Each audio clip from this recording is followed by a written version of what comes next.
Hi everyone, this is Shriram Sharma, your biology teacher. अब हम पढ़ने वाले हैं लिम्फेटिक सिस्टम। देखिए, लिम्फेटिक सिस्टम की जब हम स्टडी करेंगे तो उसमें हमें ये सारी चीज़ें पढ़नी होंगी, जैसे lymph capillaries, lymph vessels, lymph duct, lymph node and lymphoid organ. तो इन सब से मिलके हमारा पूरा लिम्फेटिक सिस्टम बना है। यहाँ पर सबसे पहले मैं आपको स्ट्रक्चर दिखाता हूँ। ये देखिए, ये हमारा हार्ट है। हार्ट में ओपन होती है ब्लू कलर की प्रीकेवल, सुपीरियर वेना कावा कहते हैं। इसी में ओपन होती है दोनों साइड से एक एक सबक्लेवियन वेन। ये जो सबक्लेवियन वेन है, ये हमारे हाथों से ब्लड लेकर आती है। हमारी आर्म्स से जो ब्लड है वो इन्हीं के थ्रू आता है सबक्लेवियन वेन में, और सबक्लेवियन वेन से वो इम्प्योर ब्लड कहाँ पहुँचता है? हार्ट के राइट ऑरिकल में। ठीक है। इसके अलावा इन सबक्लेवियन वेन में दो लिम्फ डक्ट ओपन होती हैं। एक है राइट लिम्फ डक्ट जो कि छोटी होती है, एक है लेफ्ट लिम्फ डक्ट जो बड़ी है। इसको थोरेसिक डक्ट भी कहते हैं या थोरेसिक लिम्फ डक्ट। इसमें कई सारी लिम्फ वेसल्स ओपन होती हैं।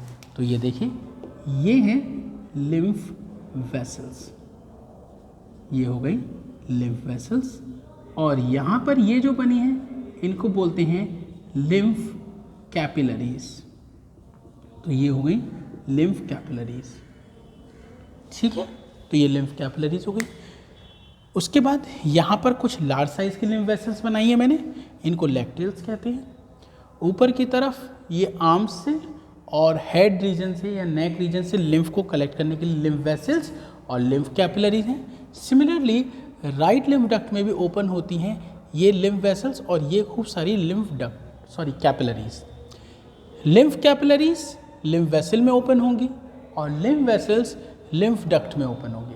और फाइनली लिम्फ डक्ट ओपन होती हैं ब्लड वेसल में, जिसका नाम है सबक्लेवियन, चाहे वो राइट लिम्फ डक्ट हो चाहे लेफ्ट। फिर से सुनिए, लिम्फ कैपिलरीज लिम्फ वेसल्स में ओपन होती हैं, लिम्फ वेसल्स लिम्फ डक्ट में ओपन होती हैं, और लिम्फ डक्ट चाहे लेफ्ट हो या राइट हो, दोनों फाइनली ब्लड वेसल में ओपन होती हैं। और इस ब्लड वेसल का नाम है सबक्लेवियन वेन।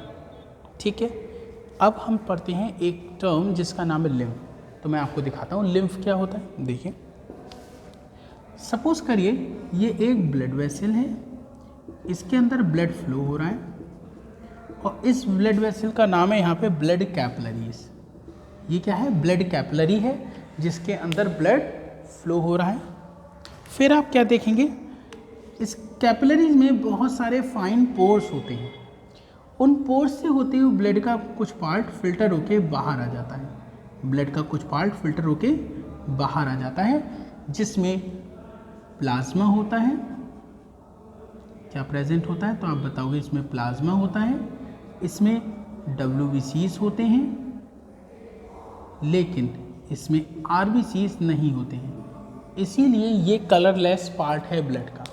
फिर से देखिए, a part of blood filtered out from the fine pores of blood capillaries contains plasma plus WBCs but no RBCs. This colorless part of blood is known as lymph in lymph vessels. जब ये blood का part बाहर आता है तो उसमें plasma plus WBCs होते हैं, लेकिन RBCs नहीं होते, क्योंकि RBCs का साइज इन पोर्स से बड़ा है और वो अपना शेप चेंज करके बाहर नहीं आ सकती। शेप तो WBCs का भी बड़ा है, लेकिन वो अपना शेप चेंज करके अमीबॉइडल मूवमेंट करते हुए बाहर आ सकती हैं। इसके बाहर आने को बोलते हैं डाईएपिडेसिस। ठीक है, तो वापस आते हैं अपने मुद्दे पे। देखिए, आप बताओगे ब्लड कैपिलरीज में फाइन पोर्स हैं, उनसे ब्लड का कुछ पार्ट बाहर आ जाता है जिसमें प्लाज्मा और WBCs होते हैं, RBCs नहीं होते हैं। इसी कलरलेस पार्ट को लिम्फ वेसल्स के अंदर लिम्फ कहा जाता है। ये बात आई होप आपकी समझ में आ गई होगी। अब देखिए, जब ये बाहर आता है तो अपना काम परफॉर्म करता है। क्या काम हो सकता है आप बताएंगे? इसका काम है न्यूट्रिशन देना, एक्सक्रीशन देना, डिफेंस प्रोवाइड कराना। न्यूट्रिशन हो गया, एक्सक्रीशन हो गया, डिफेंस हो गया, बहुत सारे काम ये अपने परफॉर्म करता है। उसके बाद इसको रिकलेक्ट किया जाता है ब्लड में वापस पहुंचाने के लिए। इसको रिकलेक्ट करने वाला ये पूरा सिस्टम है जिसके थ्रू ये कलेक्ट किया जाएगा। देखिए, जो लिम्फ बाहर पड़ा है इसको कलेक्ट करेगा सबसे पहले लिम्फ कैपिलरीज। सबसे पहले ये लिम्फ कहाँ जाएगा? लिम्फ कैपिलरीज में। फिर लिम्फ वेसल्स में जाएगा, फिर लिम्फ डक्ट में जाएगा और फाइनली कहाँ चला जाएगा, सब क्लेवियन वेन में, वहाँ से इसमें प्री केबल में और हार्ट में आ जाएगा। ठीक है, तो ये तो होता है पूरा सिस्टम। अब समझिए यहाँ पर कुछ नोड बनाए हैं, ये जो नोड दिख रहे हैं इनको हम बोलते हैं इंगुइनल नोड, ये जो दिख रहे हैं इनको बोलते हैं एक्सिलरी नोड, ये है cervical node. Inguinal node groin region में होते हैं, एक्सिलरी नोड हमारी आर्म्स में होते हैं और सर्वाइकल नोड नेक में होते हैं। आप क्वेश्चन आता है ये नोड क्या है, आप देखिए, चाहे लिम्फ नोड हो चाहे लिम्फॉइड ऑर्गन हो, सबका काम फाइनली एंटीबॉडी बनाने से है।